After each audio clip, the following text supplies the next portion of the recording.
علامہ اقبال نے جب عین افوان شباب میں اپنی شہرائے آفاق نظم شکوہ تحریر کی تو وہ ایک خوگر حمد کا انتہائی مؤدب گلہ تھا۔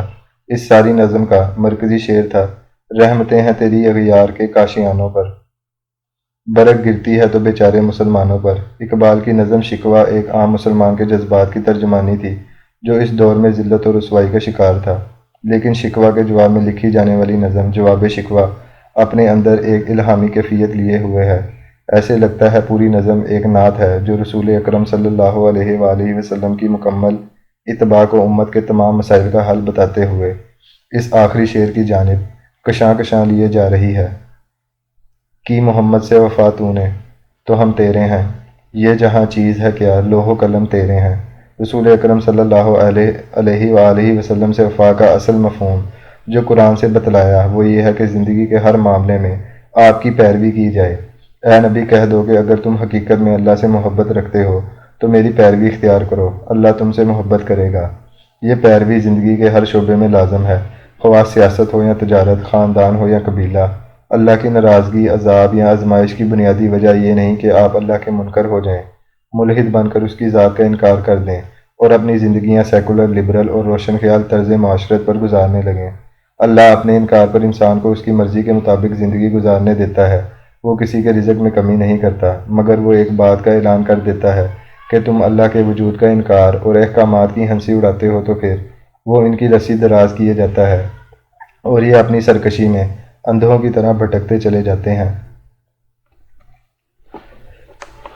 اللہ ایسے لوگوں کی سزا و جزا روز قیامت پر رکھ چھوڑتا ہے، لیکن دنیا میں اللہ کا غصہ، ناراضگی اور غضب تو ہوتا ہی مسلمانوں کے لیے ہے جو اللہ تبارک و تعالیٰ کو واحد مالک و مختار ماننے کے بعد اس کے احکامات پر عمل نہیں کرتے۔ یہ روش بالکل ایسے ہے جیسے آپ کسی کلب کی ممبرشپ لیں، کسی ملٹری یا سول سروس کی اکیڈمی میں داخل ہوں، ان کے قواعد و ضوابط پر عمل کرنے کے عہد نامے پر دستخط کریں، مگر ڈٹائی کے ساتھ کچھ قواعد کو مانیں اور کچھ کو نہ مانیں تو آپ سزا کے مستحق قرار پاتے ہیں۔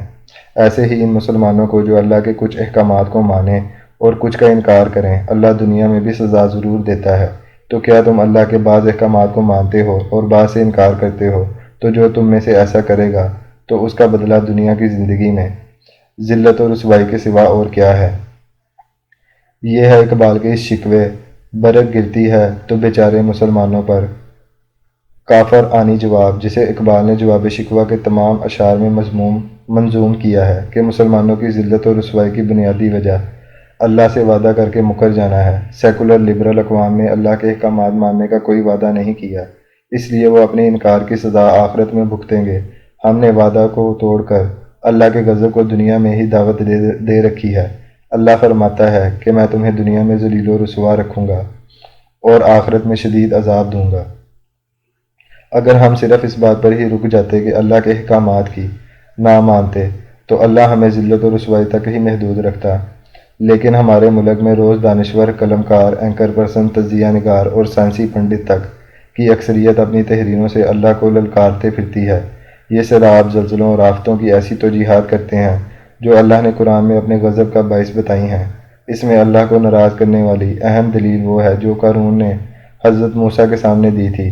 جب حضرت موسیٰ نے قارون سے کہا کہ یہ مال جو تجھے اللہ نے دیا ہے اس میں آخرت کے لیے خرچ کرو، تو قارون کا جواب تھا، یہ تو مجھے میری دانش اور علم کی وجہ سے ملا ہے۔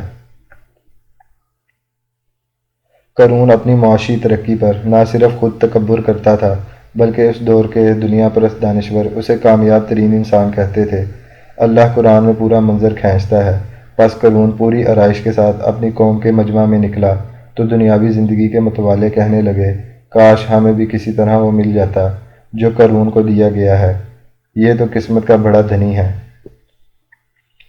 اس کے بعد اللہ کا غضب ہوا اور قارون کے انجام کا منظر یہ تھا کہ وہ زمین میں اپنے محل سمیت دنسا دیا گیا اور وہ سب جو اس کی تعریفیں کر رہے تھے اسے بچا نہ سکے۔ اللہ تبارک و تعالیٰ ایسے علم و تدبیر پر بھروسہ کرنے والے قارون صرف انسانوں کے بارے میں بار بار فرماتا ہے۔